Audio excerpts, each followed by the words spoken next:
Hai teman-teman semuanya, senang sekali rasanya kembali berjumpa di tim podcast Pri. Kali ini spesial banget edisi bersama dengan salah satu putri kebanggaan dari Kota Palangkaraya, terkenal juga. Dan aku hari ini mengabulkan request dari teman-teman yang ada di rumah semuanya. Aku harus mendatangkan seorang Claudia Natasha. Tepuk tangan. Oke, nggak sendiri ya. Nah, jadi kita agak dekat nih, Klo. Iya. Ya, perkenalkan Claudia ini kita tuh seangkatan ya. Seangkatan tapi beda berapa tahun. Jadi Claudia ini setelah kita undang gitu, jadi dari beribu-ribu bulan purnama gitu baru hadir di sini karena Mbak ini, saudari ini adalah salah satu orang yang famous juga nih di Kota Palangkaraya ini, dan teman-teman sudah menitipkan begitu banyak pertanyaan. Tapi kita mau ngobrol-ngobrol dulu nih. Ya, okay. Sebenarnya Claudia orang mana sih? Ini dari teman-teman nih, maksudnya orang apa sih dia? Tanyain dong Kak, dia orang bule atau orang apa sih gitu? Sebenarnya asli Palangkaraya. Asli Palangkaraya? Asli Palangkaraya. Cuman orang tua, papa itu orang Chinese, mama orang Dayak Jawa sih mama. Jadi blasteran ya? Kenapa bisa nggak sipit gitu kan? Iya. Blasteran gitu, jadi orang tuanya mix antara Dayak Jawa dan Chinese. Gitu ya, tapi mukanya kayak orang Belanda gitu. Ada keturunan Belanda nggak sih? Nggak ada. Oh, mungkin dulu waktu hamil tante namanya Claudia. Nonton film India dulu. Oke. Perpaduan antara orang Chinese, orang Dayak, orang Jawa, Dan sama tipsnya nonton film India. Tapi kok mukanya kayak orang bule gitu ya, Klo? Memang nggak ada keturunan bule-bule gitu ya? Tuker mungkin kali ya. Bule sayur gitu. Bercanda ya. Nah, itu udah menjawab pertanyaan satu dari teman-teman yang ada di rumah yang udah tanya dari kemarin. Tanyain dong Kak Claudia itu orang apa? Kak Claudia itu adalah orang Indonesia yang pasti ya. Keturunan dari Jawa, Dayak juga, dan Chinese. Tepuk tangan. Nggak kali tepuk tangan ya. Nah, beliau ini orang Dayak juga nih. Bisa bahasa Dayak nggak sih? Bisa sedikit. Bisa sedikit. Nggak dibiasain di rumah. Kalau di rumah bahasa apa nih? Bahasa Indonesia ya? Aku sih bahasa Inggris di rumah. Bahasa biasanya kedengaran gitu tiap malam. Iya, itu aku. Bercanda ya. Nggak, aku pakai bahasa Dayak di rumah karena kita tinggal di ini ya. Nah, pertanyaan selanjutnya lagi nih, kayak ini ya, tanya-tanya gitu. Kalau dia kemarin waktu menimba ilmu itu di mana? SD-nya, SMP, SMA di mana gitu? Banyak yang mau tanya nih. Oh iya. Dulu SD pertama kali aku di SD Katolik. Di Palangkaraya. Di Palangkaraya. Sama ya. Tapi pernah pindah juga ke Sumatera. Ke Sumatera. 2 tahun. Balik lagi ke sini. SMP aku di SMP 2. SMP di 2. Palangkaraya. SMA sempat di Sumatera juga. Dan balik lagi ke SMA 2. Langsung kuliah di hukum UPR. Oke, paham. Jadi pada saat itu kuliah di Kota Palangkaraya, enggak sekolah di Kota Palangkaraya, sempat ke Sumatera juga, itu ikut orang tua kah atau ngapain? Jadi sempat pindah-pindah gitu ya? Iya, pindah-pindah. Itulah yang mengakibatkan Claudia ini mungkin kurang terlalu famous waktu masa pendidikan dari SD sampai dengan SMA ya? Karena pindah-pindah itu mungkin ya? Oke, jadi mengikuti orang tua pada saat itu. Ada kendala nggak sih? Capek nggak sih pindah-pindah? Nggak ada sih, tapi lebih seru sih baik teman. Wah, harus memilih nih antara Kota Palangkaraya dan Sumatera itu sebenarnya enaknya tuh di mana dan nggak enaknya? Palangkaraya sih, karena ikut dengan keluarga. Kalau di sana kan keluarga kayak nenek gitu. Bukan keluarga inti gitu ya? Iya. Kemudian di Apa nih? halaman sendiri sih. Habitnya apa nih yang beda dari Palangkaraya sama Sumatera yang keingat waktu masa sekolah? paling bahasanya, logat. Oh, logat bahasa. Udah bisa bahasa Batak? Enggak. Enggak ya. Kemarin berarti banyak teman orang Batak dong? Iya. Kemarin aku sempat stalking loh ke waktu kamu ada kayak kegiatan kampus KKN ya? Ke Sumatera juga. Sumatera juga. Itu pulang kampung nggak sih? Serasa pulang kampung? Iya, serasa pulang kampung. Seru banget sih. Kenapa bisa kenapa bisa dapat di Sumatera pada saat itu? Ceritanya gimana? Mengajukan diri kah? Atau memang kebetulan? Dapat rekomendasi dari kampus, terus seleksi, ternyata lolos, dan itu ada 2, ada di NTT, Ternate dan Sumatera, dan dapatnya di Sumatera. Oh, dapatnya di Sumatera, jadi serasa kayak pulang kampung gitu ya? Iya, pulang kampung juga. Oke, jadi kalau dia ini memang asli orang Dayak, lahir dan dibesarkan di Kota Palangkaraya, sempat juga sekolah pada saat itu di Sumatera, tapi balik lagi, bolak-balik gitu ya. Capek 2 tahun balik, lumayan sih. Oke, setelah itu nih ada lagi nih pertanyaan mewakili dari teman-teman yang ada di rumah, bukan netizen ya, karena kalau dia ini banyak yang suka, yang nggak suka aku nggak tahu. Banyak yang suka sebenarnya. Nah, untuk status saat ini, status itu maksudnya selain kuliah ada kerja di suatu tempat kah? Nggak ada. Jadi memang fokus kuliah aja. Ya. Oke, dan sekarang sudah semester 8 lagi nyusun skripsi. Oh, sebentar lagi dia akan menjadi seorang sarjana Amin. hukum gitu. Melanjutkan mau kemana nih, Klo? Rencana? Cari kerja dulu sih. Cari kerja di Kota Palangkaraya aja kah atau? Palangkaraya. Oh gitu. Udah ada ngeling-ling kemana nih? Ke kayak kejaksaan kah, ke bank kah? Lebih kemana nih interestnya kayaknya nih? Karena kan udah mau lulus. Lebih ke pemerintahan sih. Oh. Suka ke birokrasi pemerintahan. Oh, jadi lebih ke pemerintahan. Nah, kalau dia ini, teman-teman semua yang ada di rumah pasti tahu dong. Dia pada tahun 2017 atau 2018? 18 itu pernah memenangkan salah satu pemilihan ya. Pemilihan putra dan putri pariwisata Kota Palangkaraya. Jelaskan itu sebenarnya apa dan kok bisa menang? Iya, motivasi mengikuti. Motivasi awal dari orang sekitar sih, Kak. Awalnya ada baca pengumuman nih, terus minta saran dari orang sekitar. Tapi orang sekitar mendukung gitu, keluarga, dari guru juga waktu ada guru SMA yang memang dekat sampai sekarang. Pada saat itu lagi kuliah. Oh, lagi kuliah. Kenapa pada tahun 2018? Kenapa nggak di 2017 kah, 2016? Malah waktu SMA nggak tahu tentang itu, Kak. Oh, nggak tahu. Nggak tahu tentang pemilihan. Jadi yang fokus belajar, kuliah gitu ya. Belajar dan mengerjakan tugas dan lain-lain. Nah, setelah itu? Pas kuliah, banyak temen yang juga nawarin, aku nggak ikut Pagipar gitu. Ya, bingung nih ya? Potensi kok gini-gini. Gitu. Tapi bingung nih ya, karena nggak tahu ya. Sempat mundur juga awalnya. Oh, jadi sempat ikut, setelah itu kayak ragu-ragu. Gimana ya? Jadi nggak gitu ya? Iya gitu. Nah, setelah kayak itu buta lah tentang itu, kayak nggak tahu apa di dalamnya seperti itu. Jadi nekat aja, mempersiapkan, nari segala macam. Akhirnya persiapan berapa lama tuh pada saat itu? 2 bulanan. 2 bulan? Tapi Tapi bisa langsung menang ya? Aku pada saat itu nonton loh. Aku nonton, yang pertama itu Kota, dan yang kedua aku nonton di Kapuas loh. Kamu nggak dengar yang di panggung sebelah kiri yang teriak-teriak itu? Itu aku. Itu aku.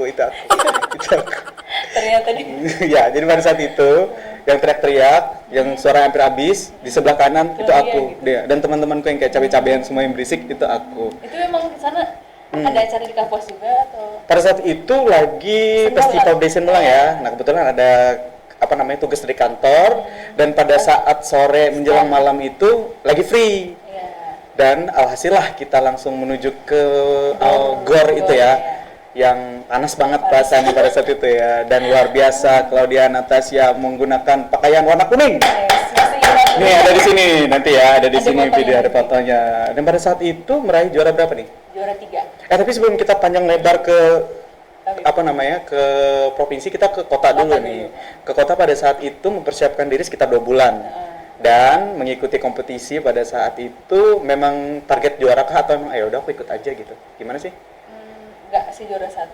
Enggak target juara 1. Enggak target. Yang penting ikut aja gitu ya. Maksimal mengeluarkan apa yang terbaik gitu.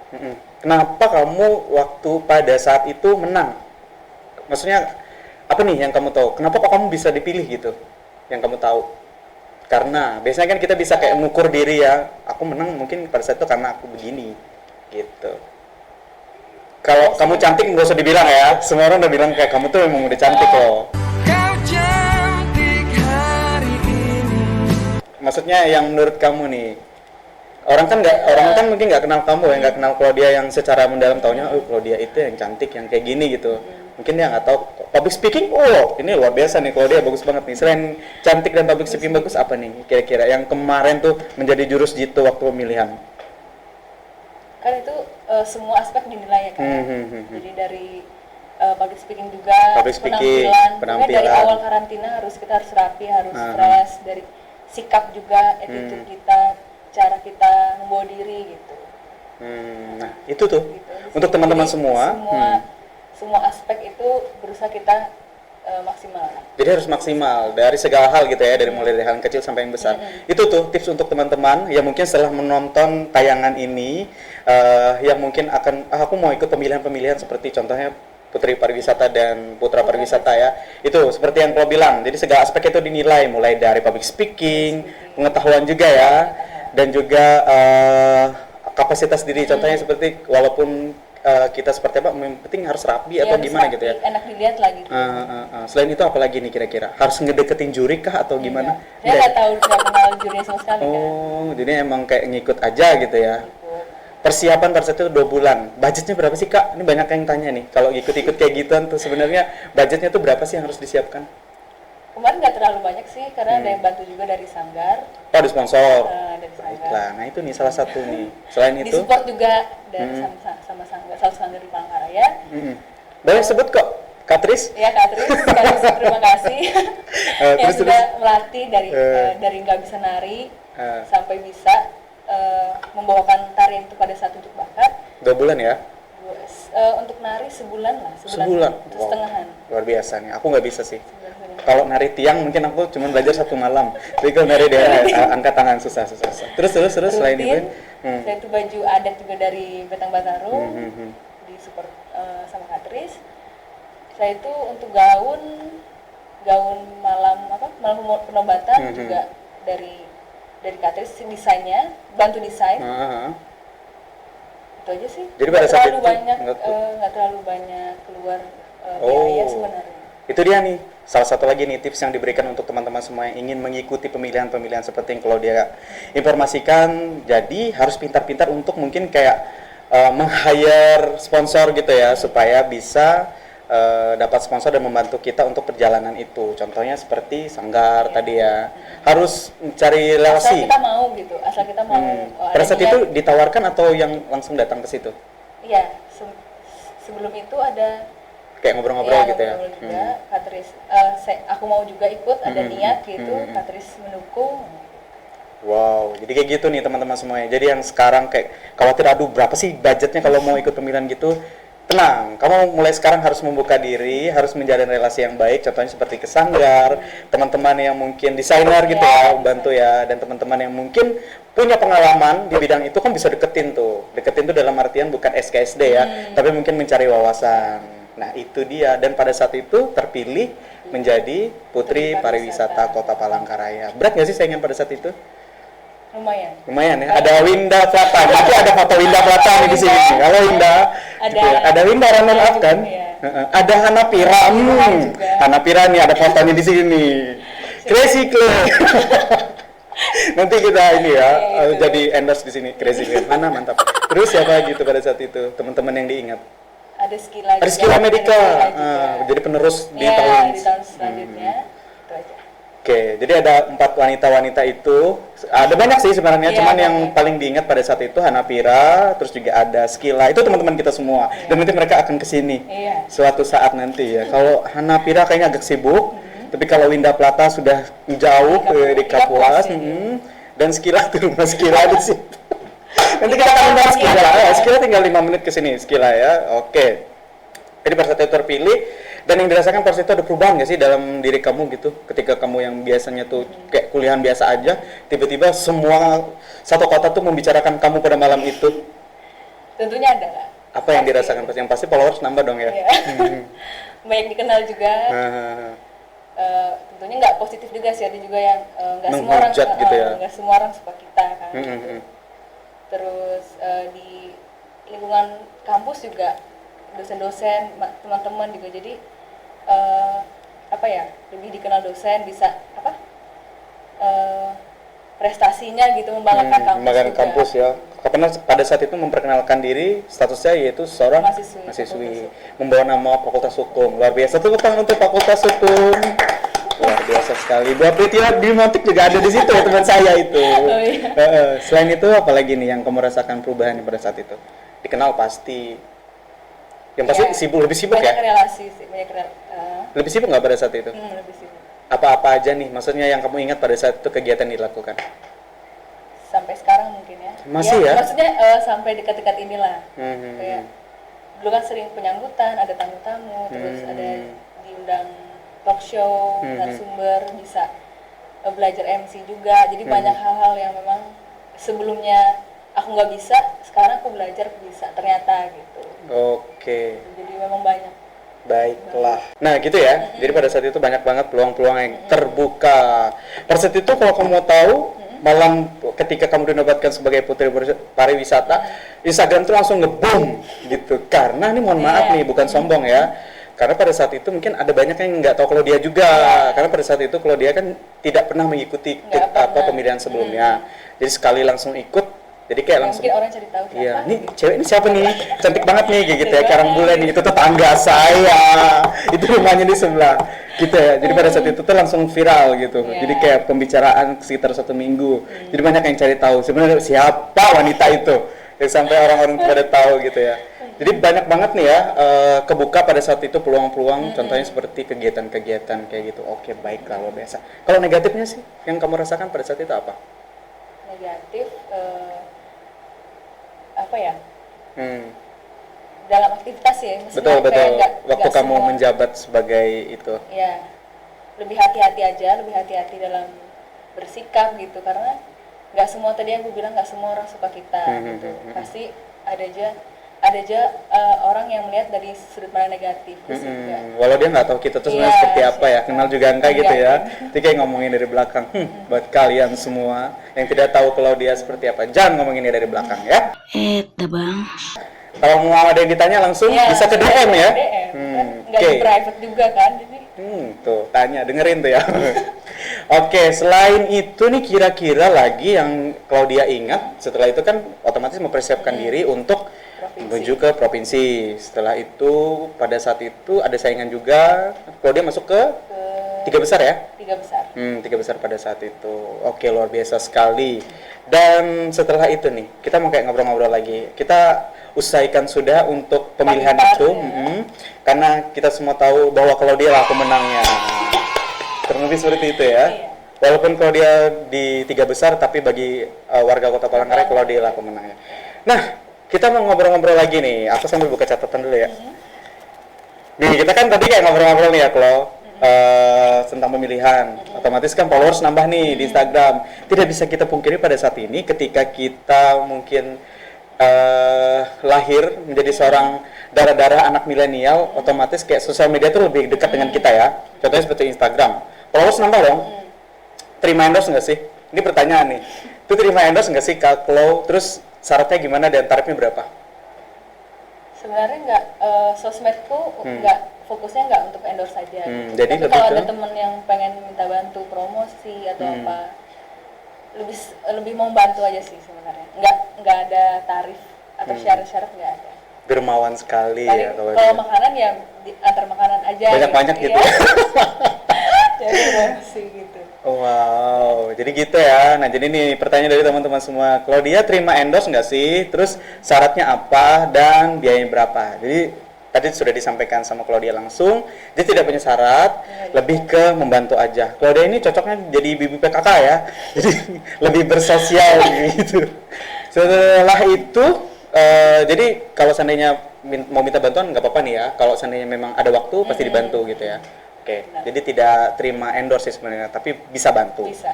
Gitu. Baiklah, ke pertanyaan selanjutnya. Kalau sosial media itu penting nggak sih bagi Claudia? Penting.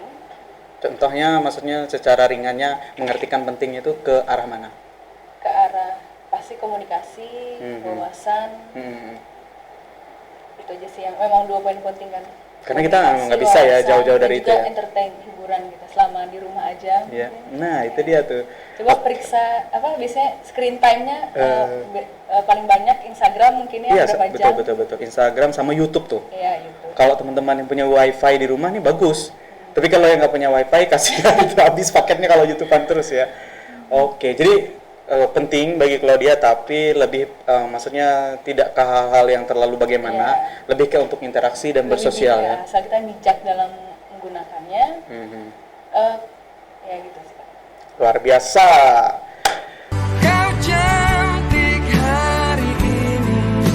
Kurang lebih seperti itu kalau dari sudut pandang Claudia Natasha mengenai sosial media. Nah, kalau untuk kita berbicara mengenai saat ini nih, kita ini kan sedang mengalami pandemi dan sedih ada juga gitu ya, senang ada juga, sebenarnya ada positif dan negatif ya. Kalau Claudia sendiri menyikapinya seperti apa tuh, Klo? Bagi-bagi untuk teman-teman menyikapi hal ini. Bagus nggak sih sebenarnya? Mau ngeluh juga untuk apa gitu kan, karena kita semua kena dampaknya. Jadi tetap sabar, tetap mematuhi anjuran dari pemerintah, tetap jaga kesehatan. Selagi kita nggak melanggar, mungkin tetap jaga kesehatan tubuh, mungkin ya selalu jaga kesehatan ya Kak gitu. Selalu menjaga kesehatan, betul, menggunakan masker dan yang lain sesuai dengan himbauan ya. Banyak yang acara ditunda gitu Kak. Itu dia nih. Itu semua sih, nggak, karena kita ngerasa mungkin kita aja yang tertunda apa gitu, tapi semua orang kena dampak. Jadi bahasa sederhananya, kalau merasa sedang dalam kesusahan, kamu tuh nggak sendiri. Gitu. Kita semua mengalami hal yang sama. Jadi balik lagi tergantung kita ya, Klo ya, menanggapinya seperti apa. Nah, tapi kalau kita sambil ngobrol-ngobrol nih tentang pandemi saat ini, kira-kira nih apa nih yang bisa kita bagikan saran dan tips mungkin untuk teman-teman, khususnya anak-anak muda yang nonton di luar sana, tentang pandemi apa yang harusnya kita lakukan sebenarnya? Menurut Claudia, kalau kita di rumah aja. Kalau di rumah aja. Selain kita menjaga kesehatan dan yang lainnya, mungkin kita kayak bisa memberikan saran kalau kamu tuh punya hobi masak gitu ya, kamu bisa jualan ya, betul nggak? Baru-baru aja Kak. Claudia ini juga ya, ada memproduksi sesuatu gitu ya. Oke, nanti kita akan review ya. Nah, jadi buat kamu yang hobi masak, kamu bisa kayak jualan kue gitu ya. Terus buat kamu yang mungkin hobi olahraga bisa olahraga sama keluarga. Bisa membagikan tipsnya kepada teman-teman. Itu banyak sih aku lihat udah. Yang hobi ngomong gimana kok? Ngomong mungkin di live. Ini kayak gini ya. Jadi kita yang punya hobi tuh, hobinya jangan langsung hilang gitu. Kita harus tetap semangat. Tetap produktif. Tetap produktif. Jadi hari ini memang setuju bersama-sama untuk membagikan hal-hal yang sifatnya positif untuk teman-teman semuanya. Selain itu nih kira-kira apa lagi nih? Belajar mungkin. Belajar karena kuliah kan kita nggak bisa kuliah secara online semua, kemarin juga seminar online.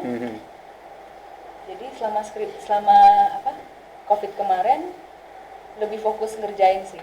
Ada positifnya juga, lebih fokus ngerjain. Jadi lebih cepat selesai gitu ya kalau ya? Iya, nggak ada kegiatan-kegiatan lain, jadi cepat konsul ke dosen, terus ngerjain gitu, jadi cepat selesai. Nah itu dia tuh. Fokus ke satu hal.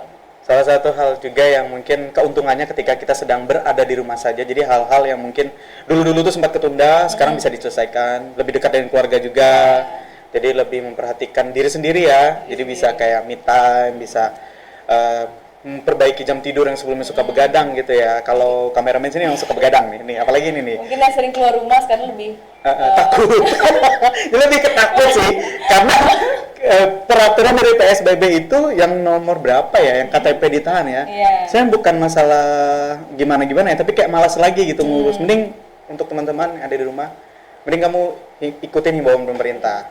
Jadi jangan kemana-mana, di rumah aja gitu. Kecuali itu penting ya, kalau ya mungkin mau belanja, itu pun nggak dilarang loh, karena di PSBB itu cuman ada aturannya aja.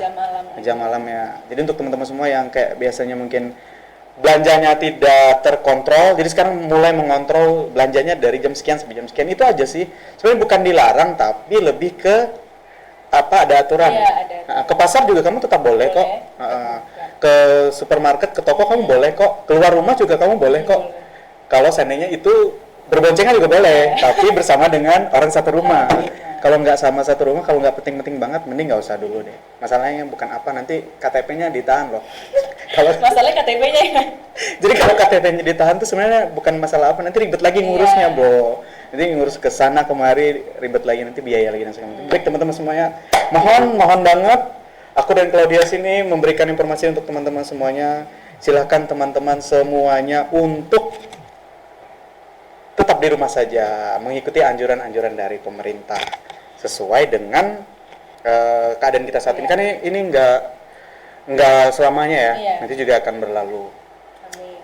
Menuju ke akhir-akhir dari perbincangan kita, kalau dia statusnya apa sih?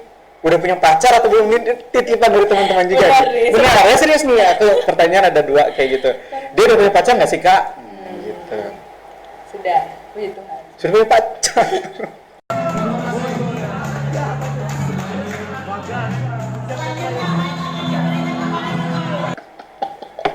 Jadi untuk teman-teman semua yang tanya, mohon maaf ya, beliau sudah punya pacar. Jadi kalau ada segala sesuatu hal yang menyangkut tentang perasaan harap dikondisikan ya, karena menghargai. Gitu ya. Pacarnya orang mana sih kak? Itu aku sih bilang. Kalau di sini cuma nanya udah punya pacar tuh. Mengembangkan lagi. Aku yang mengembangkan. MC kan gitu. Orang asli Sampit. Oh orang ini ya, orang Dayak juga. Dayak. Oh orang Dayak juga ya. Oke. Emang jodoh nggak kemana ya kalau? Iya, tapi tinggal di Palangka. Tinggal di Palangka. Rencana ke depan. Jadi setelah ini, maksudnya apa lagi nih yang mau dilakukan? Sudah ikut pemilihan, udah menang, udah punya pacar pula, udah mau lulus pula jadi sarjana hukum, dan tadi juga ada sempat bilang lebih ke arah birokrasi dan pemerintahan. Apa nih? Mungkin kalau dia punya suatu impian yang belum terwujud, mau membangun apa dan mau melakukan apa? Sebenarnya ada satu sih. Apaan tuh? Cita-cita yang memang pengen aku gapai gitu ya, pengen kuliah di luar negeri sebenarnya. Wow. Apa pertukaran kayak entah apa, kayak pertukaran berapa bulan kayak atau apa, tapi biasanya setahun gitu-gitu ya. Berapa bulan, ada beberapa program kan yang belajar sebentar, short course gitu kan. Pengen sekali, cuman ini udah mau lulus juga jadi. Ya. Tapi bisa loh kalau S2 ke luar negeri ya. Itu sih. Tapi dibolehin pacar nggak? Kayak LDR lagi itu yang mikir beratnya di mana. Oke. Nanti siapa yang bisa kasih saran tolong ya. Oke, nah itu nih. S2 atau Nih, nanti kita buka polling di sini. Jadi nanti kalau kita udah upload di channel YouTube-nya, teman-teman boleh kasih saran tuh. Ini pertanyaan dari Claudia langsung nih. Minta saran lanjut S2 kah atau lebih memilih ke relationship? Kayak gitu. Tapi kedua-duanya nggak bisa ya? Maksudnya lanjut ke S2 dulu gitu, calonnya tunggu dulu gitu, nggak bisa ya? Ini kayak ke calon dengan kita datangkan langsung. Nggak ada ya? Oke, tapi masih belum komunikasi untuk itu ya? Masih belum. Oke, aku sih berharapnya semoga bisa dua-duanya gitu. Entah bagaimana caranya, mungkin entah menikah dulu kah, setelah itu lanjut. Ada itu seperti itu teman-teman aku. Jadi mereka setelah lulus S1, mereka nikah. Setelah nikah menunda dulu untuk punya momongan. Setelah itu lanjut deh S2. Kan S2 mungkin kayak 1 sampai 2 tahun gitu ya. Semoga bisa menjadi hal yang terbaik. Selain itu apa nih lagi kira-kira? Harapan dan angan ke depan yang ingin dicapai selain ingin menimba pendidikan ke luar negeri. Karena mukanya udah boleh banget ya.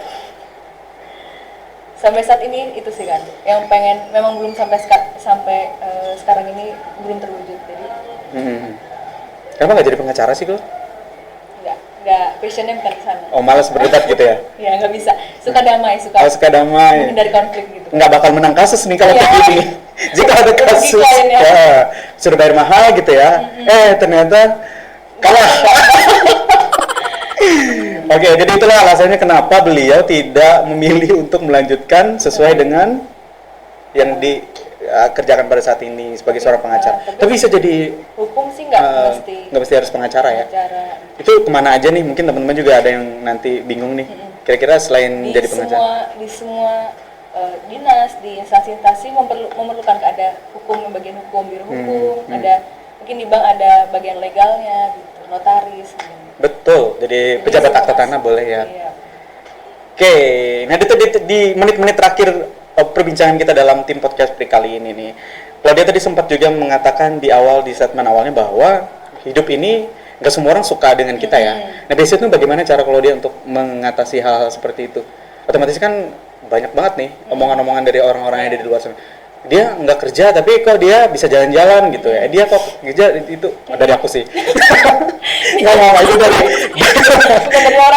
itu dari biasanya omongan orang yang sering aku dengar gitu. Jadi kayak ih dia kok nggak kerja ya, tapi kok dia bisa liburan, dia kok nggak kerja tapi dia bisa punya mobil gitu. Gimana tuh biasanya kalau dia menghadapi hal-hal seperti itu? Di hal tersebut kita boleh tetap nerima, tetap mendengarkan, tapi kita introspeksi diri lagi, kembali lagi ke kita ya. Karena yang lebih tahu kan kita gitu ya. Emang awalnya mungkin sakit hati ya dengar siapapun itu, dengar yang pernah banget nggak sih sampai sakit hati banget gitu mendengarkan omongan orang yang itu ternyata tuh tidak benar gitu? Pernah. Yang kamu lakukan pada saat itu apa? Awalnya sempat down juga, cuman nangis di kamar sendiri gitu. curhat ke mama biasanya. Curhat ke mama. Mina curhat ke mama, pasti ada solusinya. Itu sih. Introspeksi lagi, membuktikan ke mereka bahwa kita itu ya. Mama jadi biasanya ketika kamu curhat kayak kasih saran gitu ya. Kasih saran, harusnya yang dilakukan kayak gini. Tapi selalu dapat saran nggak sih, namanya orang tua ya. Walaupun kita tuh seperti apa, pasti terima kita terus dan memberikan saran yang terbaik. Gitu ya. Saran dan motivasi juga. So, kalau dia berapa bersaudara? 3 bersaudara ya. Boleh kenalin aku sama saudaranya nggak? Saudaranya cewek atau cowok? Cowok. Sebenarnya aku tahu sih. ke penonton. Ke penonton. Jadi kalau dia punya saudara 2 cowok, kalau dianya aja nih kayak gini nih, apalagi saudaranya gitu ya, bisa kebayang sendiri ya. Nggak usah kita kasih foto ya. Nggak usah kita kasih foto. Jadi nggak mirip sih kak. Nggak mirip ya? Menurut kakak mirip nggak? Jadi saudara Claudia ini lebih ke Chinese, kalau dianya lebih ke kayak Belanda apa gitu lah pokoknya. Jadi pernah ada pengalaman gitu kan, aku sama adikku yang kecil ke ATM, aku sama dia. Ada bapak-bapak, dia lagi di ATM juga. Kamu orang Belanda ya katanya gitu. Tuh kan? Terus bukan pak, asli Palangka aku bilang gitu kan. Terus aku maju ke antrian selanjutnya, dia nanya, terus adiknya orang mana katanya. Masa beda bapak beda ibu. Bener. Terus bapaknya bilang apa? Bapaknya bilang apa? Tahu-tahu aja gitu. Tahu aja. Bener sih. Jadi pertama kali aku ngeliat Claudia gitu, ini cewek orang apa ya? Maksudnya mungkin ada keturunan Belanda mungkin, ada keturunan Portugal mungkin, itu yang ribut-ribut di situ tuh. Padahal ngeliat sini pura-pura aja tuh, yang di dalam tuh, yang berisik-berisik itu dari tadi kayak pura-pura ribut, tapi matanya kesini gitu. Aku kayak jadi GR, tapi sebenarnya bukan aku tuh yang dilihat. Bercanda ya? Oh kurang lebih kayak gitu ya Chloe ya? Wow. Jadi kalau dia itu buat teman-teman semua yang penasaran dan mau tanya terus orang Dayak. Jadi tadi lebih ke maunya beliau ini dia akan ke suatu tempat yang jauh di sana untuk kembali menimba ilmu gitu. Semoga terjadi ya. Apalagi nih kira-kira. Kamu tanya aku dong. Aku memang gayanya aja kayak gini, tapi sebenarnya aku kalau di kampus tuh bijaksana. Berwibawa gitu ya. Teman-teman semuanya, kita udah mengakhiri tim podcast Pri hari ini. Senang sekali rasanya aku bisa ngobrol-ngobrol bareng dengan Claudia walaupun cuman hanya sebentar gitu, tapi obrolannya kali ini bermanfaat dan menunggu dan mengundang Claudia itu susah loh. Susah ya. Claudia udah masuk podcast siapa aja nih? Baru. Nah, tim podcast Pri. Luar biasa, suatu kebanggaan untuk aku. Claudia bisa hadir di sini, terima kasih banget. Kayaknya baru ya ada podcast ini kayak udah sekitar 2 hari gitu deh. Baru. Nggak, ini episode kesekian gitu. Jadi nanti kalau seandainya untuk podcast selanjutnya, kalau teman-teman semua mau tahu lagi apa yang mau ditanya tentang Claudia, boleh kok request lagi. Nanti kita akan datangkan lagi gitu. Kalau nggak di sini mungkin kita akan langsung serbu ke rumahnya gitu. Jadi tujuan podcast ini adalah untuk menolong kehausan teman-teman untuk bertanya terhadap Claudia. Jadi kan banyak nih pertanyaan-pertanyaan. Claudia orang apa disebut tadi semua udah dijawab ya. Dan yang pastinya hari ini kita udah sharing banyak banget. Kalau kamu udah nonton dari awal sampai dengan menit terakhir, banyak banget pelajaran yang bisa kamu petik mulai dari hal-hal positif dan negatif, pemilihan dan yang lainnya. Kita akan berjumpa lagi di tim podcast Pri selanjutnya. Terima kasih Claudia kamu sudah datang ke sini dan semoga tayangannya bermanfaat. Untuk teman-teman yang mungkin mau siapa lagi akan kita ajak ngobrol-ngobrol yang pastinya berbagi tips dan pengalaman, kamu bisa langsung komen di bawah ini di tim podcast Pri, langsung subscribe, langsung like, share, komen yang baik-baik aja ya. Kalau nggak baik nanti akan kita hapus di gitu ya. Saya Brian Terangkap dan Claudia Natasha. Ucapan terima kasih dan sampai jumpa.